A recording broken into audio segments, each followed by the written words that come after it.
Welcome to North Country Commerce, a business and community service of the Plattsburgh North Country Chamber of Commerce.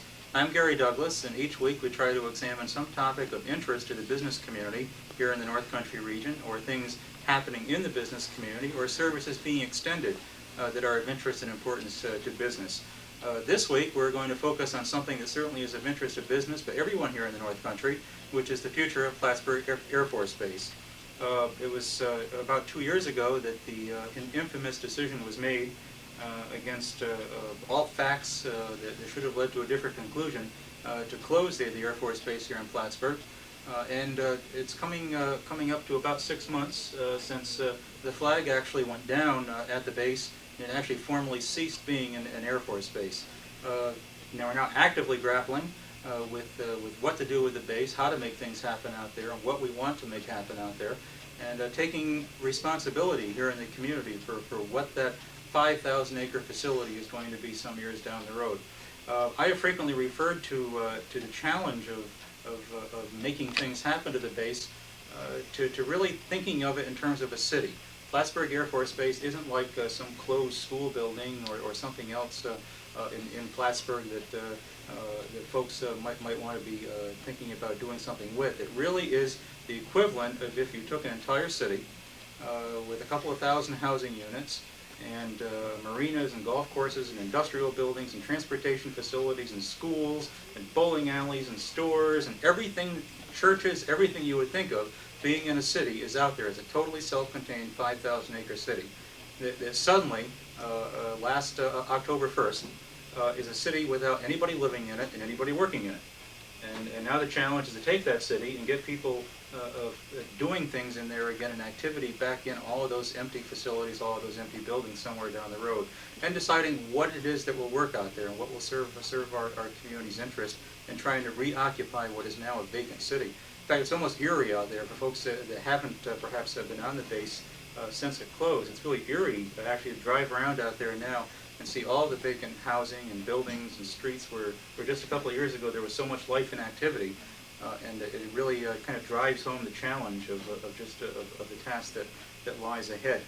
Joining me are three of the leaders in this process who are each in their own way are going to play a very important role in determining just what the future of these facilities is. Our new president and CEO at the Plattsburgh Air Base Redevelopment Corporation, Mark Berry. Mark, welcome. Thank you. The present chairman of the Plattsburgh Air Base Redevelopment Corporation, Randy Beach from Adirondack Bank. Randy. Thank you. And the chair of the marketing committee at PARC, Peter Whitbeck from Whitbeck Associates here in Plattsburgh. Welcome, Peter. How are we doing in comparison with other bases? I know there are a lot of folks out there that it's natural to be impatient, and as I just kind of tried to point out, it's a major task. It only happened last October 1st. How are we doing in comparison? Well, it's interesting when you begin to survey the landscape right across the country. There's certainly the whole spectrum is covered. But as you know, on a recent trip that you were with me on to New Hampshire, we discovered, among other things, the Pease Air Force Base. Done very well. 50 companies, and over 1,600 jobs on the premises, which is very impressive. But then you find out that their flag has been down a little over 5 years compared to the similar period here, maybe 6, 7, 8 months at the most.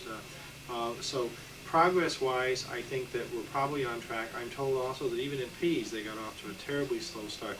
That's not an excuse for the progress that we've made or haven't made, but it's certainly encouraging to hear that this is not an overnight process, that we have reasons to be impatient, but at the same time we can understand that it's a slow process, and with time we're going to do as well, if not better, than the Peases of the world. Mm-hmm. One of the things, I know we came back, we certainly always realized it, but Pease really accented it for us, was the fact that Plattsburgh, it appears, is one of only 2 closed Air Force bases so far that isn't at this point going to have any continuing military presence of some kind, and or some other kind of significant federal government presence to help secure operations.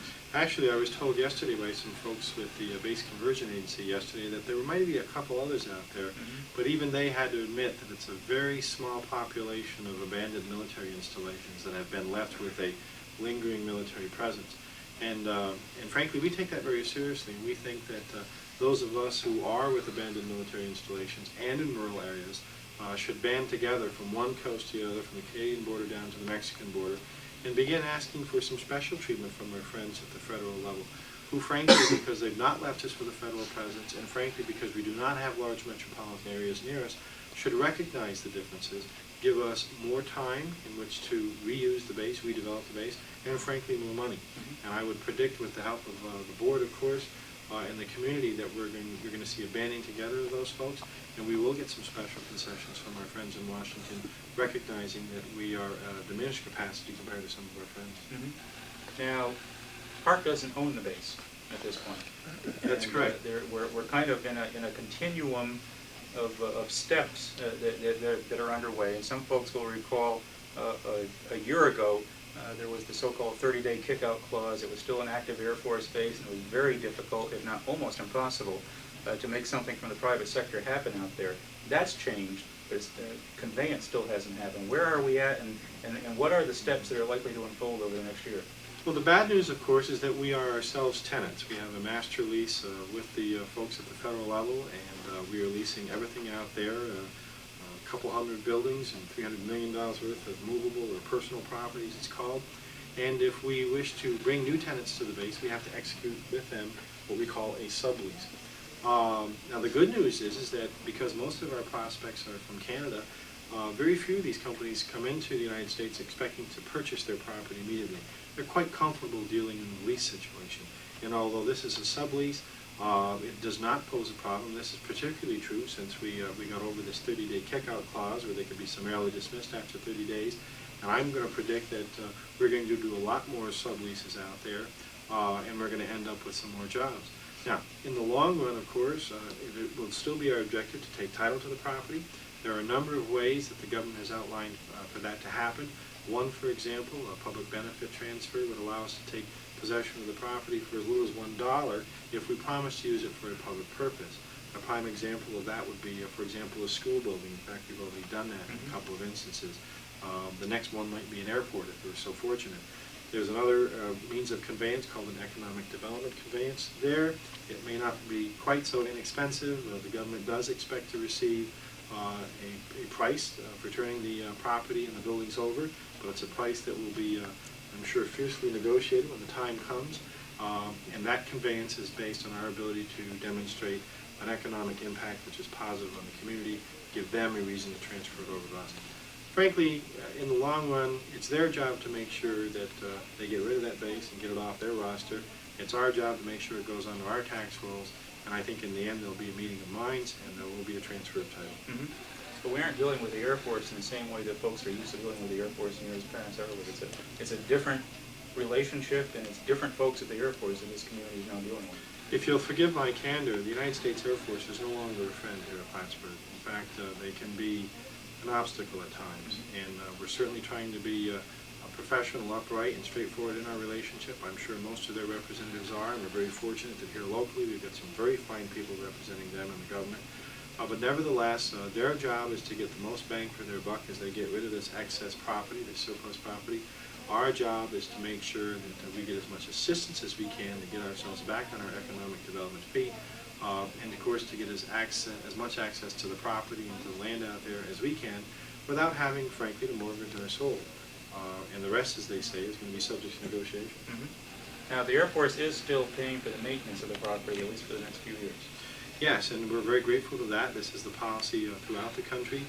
Basically, they're going to keep the lights on and the heat on and the air conditioning working and everything else for a period of anywhere from 3 to 5 years. They can pull that plug somewhere in there relatively quickly, and that's the race that we're in right now, is to begin leasing up that property so that we can generate our own revenue stream.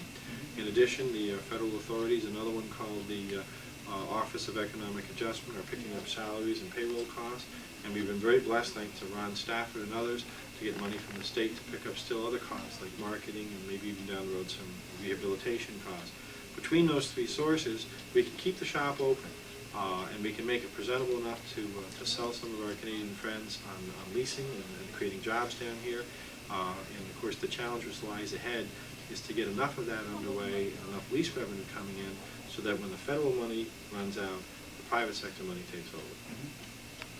Randy, Peter, there's kind of, I guess, two different ways of looking at this. It's either a problem on our doorstep or it's an opportunity on our doorstep. Which on balance do you think it is? It's an opportunity in many ways. It's also a problem, there's no question about it, but I think the opportunity outweighs the problem. It's a chance for us to bring in industry and businesses that probably would have gone further south or not come across the border or come north at all.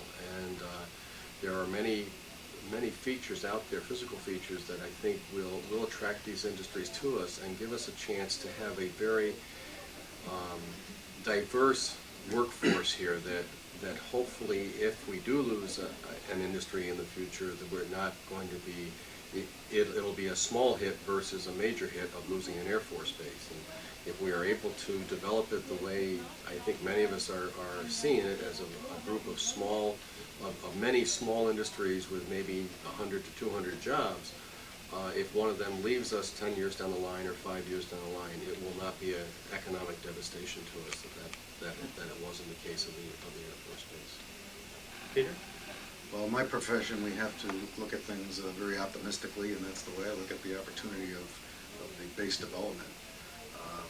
I really, right now, have been trying to concentrate on stressing a community group effort, whereby we are working and trying to work with city, town, county, Clinton County Area Development Corporation, and try to enhance the idea that this is it's Plattsburgh area. It's not PARC, it's not city, it's not town. It's Clinton County, it's Plattsburgh area. And we need the help of everyone in any fashion to try to market our property. And it's many times someone might be just on a trip to California or to Texas or wherever it might be, other than Montreal. We all know that that's a viable market. But wherever, it's nice to talk about our area and some of the opportunities that we have here. And the assets that surround the base and are on the base, we really have a great opportunity to make something happen, and probably make it happen quicker than some of our competition throughout the country. Well, one of the things you've been a leader in is really kind of honing in on our mission and really getting it down to the priority being job creation, rather than filling space running buildings. And that's very important to the whole Plattsburgh area, isn't it? You know, my concept from the beginning was to look at this and say, I want to see it in the private sector as quickly as possible. I'd like to see Mark's job, his tenure here, as short as possible. I know then he will have done a great job. And I think that we need to concentrate on manufacturing. I look at that as just a big industrial manufacturing high-tech business park with hopefully an operational airport. The housing aspect of the marketplace, I see no implication other than possibly the old base oval at some point in time. And I would also like to see some cultural enhancement for that part of the property. Randy, there are a few folks, and I still hear this every once in a while, who will say, well, you know, geez, we're expending a lot of time and effort on this, and why are we doing this? Let's just tell the Air Force to keep the property, and we won't worry about it. That's not really an answer, is it? No, that's not an answer. If we were to do that, and the Air Force would probably accept it and take it, but then they would simply have probably a very large auction. And the end result would be some developer or groups of developers would come in, snap up the different parcels or the unit as a whole, and they would not be North Country, they would not be from Clinton County, they wouldn't care about the area because they're in for the quick buck, in and out, and goodbye, and it would be devastating for our economy. That just is not an answer, period. There isn't even a question about it. You'd have 3,000 units of housing dumped on the market overnight, and just a lot of depressed values and job loss, probably, if that was done. We really have a responsibility that we really can't afford to walk away from. We have to take responsibility as a community and make the hard decisions and figure out how best to take this base from what it was to what it can be while minimizing those downsides for the Plattsburgh area. Marketing prospects, Mark. What kinds of prospects are we actively working with, without naming brand names, out there, and what kind of prospects do you see us wanting most to go after in the near term? Well, as you might imagine, there are two tenets, if you will, or bases for the entire marketing effort. One, of course, is our proximity to Montreal and Quebec. The history of the economic development here in the North Country has been that most of the new jobs and new manufacturing facilities come from Canada. In fact, the Chamber's recently announced and very well received, I might add, economic impact analysis showed that. The value of the Canadian connection has never been greater. And the marketing initiatives out at PARC will, of course, focus greatly on what lies north of the border. But the other aspect of the marketing initiative is the assets that we have there. And sometimes having a single-use or limited-use facility can be a real albatross, but other times it opens up whole new markets. And for example, our first tenant, which is in the engine testing business, came all the way up from Connecticut because we had the absolute perfect building for engine testing. Now there's an opportunity that might otherwise have precluded us from marketing this to anybody, anything in Connecticut. There was no reason for them to come up here. And there are a lot of other assets out there like that. The results we're seeing already, we're working leads and prospects right now. I think you're going to see a number of aviation-related, aviation use type companies. We have an opportunity with what's going on at Maribel and Dorval to solicit and maybe attract some folks who are flying cargo planes. I think because of the large base supply building, the TMO building, and other facilities out there, we certainly have the capability to get involved into some light and heavy manufacturing, warehousing and distribution, obviously an easy call as far as the assets of the base are concerned. Frankly, much of the spectrum that you now see here in the North Country, a combination of light manufacturing, warehouse and distribution, everything from plastics to light machine work, textiles, the whole spectrum. It is, as you say, a little city, and the industrial park is well diversified by virtue of the assets that it has. And really, our only limitations is our willingness to put in the effort. But sooner or later, we're going to have tenants in there, and I think the North Country is going to be pleased with the results. What marketing strategy do you have in mind for the next year? What kinds of targets? I wish I could reveal some sort of dramatic and glamorous marketing strategy that no one's ever heard of before, but it's marvelously successful. The plain fact of the matter is that Randy and Peter and I and you and almost anybody that's ever been in a marketing or sales position has done this, and we're not going to do any different. What I've been doing for 15 years with my own company on behalf of other economic development agencies is I send out letters, I make phone calls, and I get out from behind the desk and I go and visit them. That's the way you sell just about anything these days. We're fortunate that I don't have to go very far. You zip into Montreal, you got your choice of 15,000 manufacturers, and that's what we're going to be doing for the air base. It's contact work, using our network, using the good reputation of the North Country. There'll be trade shows, limited amount of advertising, but mostly good old-fashioned knocking on doors and getting on the phone. And it's been proven over hundreds of years, and we're about ready to prove it again here in the North Country. You mentioned aviation, and certainly that's the thing most folks most know the Air Force Base for, that incredible concrete ramp and that great runway and so on out there. Some folks remain skeptical. They think, oh, geez, the facilities are so big, it'll be so expensive to run them out there that it won't be practical. How practical is it? How real are the prospects? Well, there's some justification for that skepticism. This is the runway that's twice as long as a normal runway that you'd find at Dorval or Maribel. The runway is 3 times wider than a normal runway, and the apron can house most of the United States Air Force. I mean, that's a heck of a lot of airport for any commercial venture, much less a military facility. So we don't approach it in a silly manner. I mean, we know this is going to be an uphill battle. But the plain fact of the matter is that particularly with things going on in Quebec as they are now, it may very well pay for some of our folks out there who are moving cargo to land it here, particularly if the cargo is headed south of the border anyway, and particularly if we can afford to land those planes at half or 3/4 of the price they're paying now, and clear U.S. customs, and get all of those things done that they need to have done. And we are very blessed in that regard because the Champlain Port of Entry is an extremely efficient customs port known literally throughout the world for their ability to clear goods quickly. The Port of Montreal, unlike any water port in the United States, does not charge harbor fees in the sense that, for the drayage, so on and so forth. So that makes it a very attractive port. And yet we are a relatively short truck drive from the largest domestic market in the world, which is the New York, New Jersey metropolitan corridor.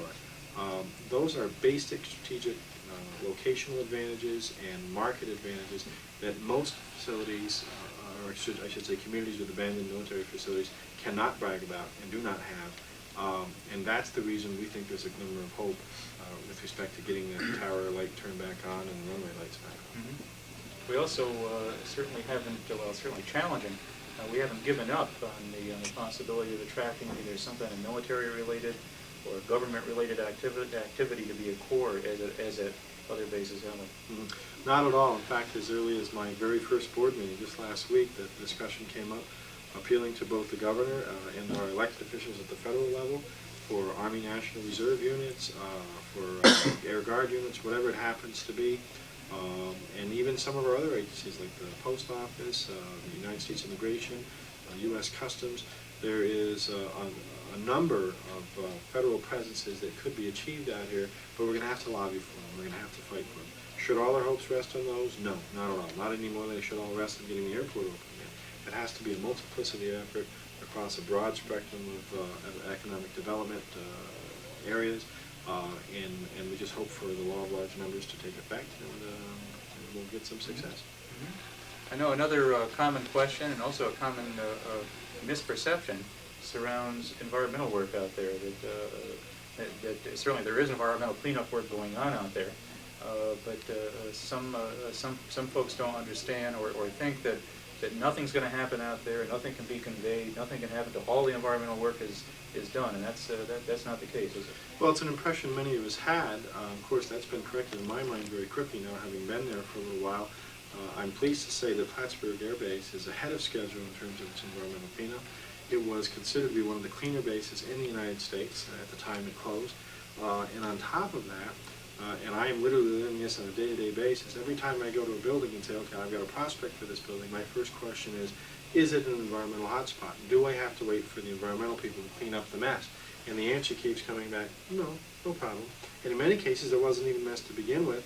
Once in a while, I've heard about a building where there was a problem, there was an underground fuel tank, but it's already been removed, the testing's been done, you're free to occupy. Mm-hmm. That is very good news for the North Country. In other places, it has been a continuing, and I might add, an extremely expensive nightmare.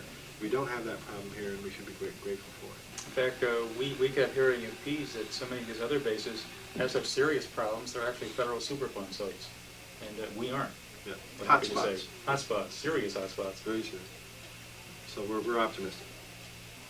We also are facing the challenge of kind of deciding how PARC may evolve in order to fulfill its responsibilities in the future. We started this process, actually we started it in the base effort with Team Plattsburgh, back when we were still fighting the BRAC process. That evolved into the Plattsburgh Intermunicipal Development Council, which was about a 14-member body. After the planning process was completed, that kind of shrunk down to a new nonprofit corporation, which is the Plattsburgh Air Base Redevelopment Corporation, with a 7-member board, each of whom are appointed by one of the major elected officials here in the area. But now we're looking at the possible need in order to have, whether it's bonding authority or property ownership rights, the things that we need to do in the future, that evolving further. Absolutely. In fact, since Randy's tenure in the beginning as chairman, he's focused heavily early on about the form and the substance of the local redevelopment agency that would be acceptable to the federal government and to which they would transfer property. And I think we were all pleased when we were in New Hampshire just a little while ago. We found out that there is the possibility of a local authority that could be created by a state legislative act. The folks down in Griffiths are looking at this. We're waiting to see a draft of that legislation, and it is possible that some old enemies from Griffiths may actually be our allies in this, and we will together lobby our friends in Albany to create this new version of a state authority, a version that we think we would like, that we would have local control over, and one yet that would still be acceptable to the folks who want to turn the base and the property over to an agency that they feel will be around for a while, something a bit more stable and with maybe deeper pockets than the current nonprofit organization we have. But that's a reason for hope, and we'll have more of that probably in the next couple of weeks. We also certainly, you mentioned deep pockets. One of the other challenges that we have here in the Plattsburgh situation too, first of all, we don't have some continuing military unit here, or a Rome lab, something like that that's kind of securing the basic nut. But we also, to date, but we're not giving up on this, to date, we haven't been given that kind of substantial financial backing that's certainly going to be needed to upgrade facilities. Some of them do need to be changed and upgraded to suit civil purposes as opposed to military, to do marketing, to do the kinds of things that we want to do. Pease was backed up with about a $50 million pot to get them started, plus they had a National Guard unit there. So you look at what they've done in 5 years. Well, give us a National Guard unit and $50 million, and I think we'll go out and do twice as much. And most other bases in their states have had that kind of concerted backing. One of the challenges I think we have is being here in the state that we're in, being a real rural northern area of that state, and not being as central to our state as some of these bases are, and therefore are able to attract a lot more support. But also we're kind of coming online in the whole base closure process at a time when the states and the feds don't have those kinds of deep pockets the way they did 3, 4, 5 years ago anymore. That's true, and for both of those reasons, it doesn't seem likely that we'll be the beneficiary of largesse, at least not to that extent. Nevertheless, we're very blessed. We have Ron Staff, who's chairman of the Finance Committee. I would predict that due to his intervention, we will get a good portion of the monies that the governor has in his budget at least set aside for communities with abandoned military facilities. And I think, too, that with Ron Stafford's help and with our friend John McHugh in Washington, there might be other possibilities, including Economic Development Administration grants and maybe some special grant awards. We'll just have to wait and see. We can't count on and we can't wait for these kinds of checks to arrive in the mail. It's going to be like it's always been in North Country. We're probably going to have to do it ourselves, one step at a time, one company at a time, one job at a time. But that's what the North Country is people who are willing to wait and people who are willing to work, and the result is usually success. Absolutely. That's a good note to kind of end on. And in that vein, we really need everybody's help out there, because everybody can help us market. Some of the best prospects that we're working with right now are actually prospects that have been brought to our door by local developers and lawyers and so on in town who have brought these folks, who have told clients or people that they've met or whatever about things here, brought them in for a tour, helped us make those contacts. And in the end, that might actually be the best marketing tool we have out there, is the potential for everybody in the North Country that ever comes across any possibility to spread the word, or they're in business and they're going to a trade show somewhere. Take some of our pamphlets with you, or pick up one of our videos if there's somebody out there that they might be dealing with. And if they have somebody that expresses any interest, bring them to us. And with that kind of help, I hazard to say that down the road, probably our greatest success may in fact come potentially from North Country business people and others, all joining and helping us to market those facilities. With that, thank you for watching North Country Commerce. Keep in touch with what PARC is doing in the future. The board meetings are the third Monday of every month at 8 a.m. out on the old base. They're open to the public. This is a process that belongs to everybody here. Everybody needs to help, and everybody needs to keep informed. Thank you.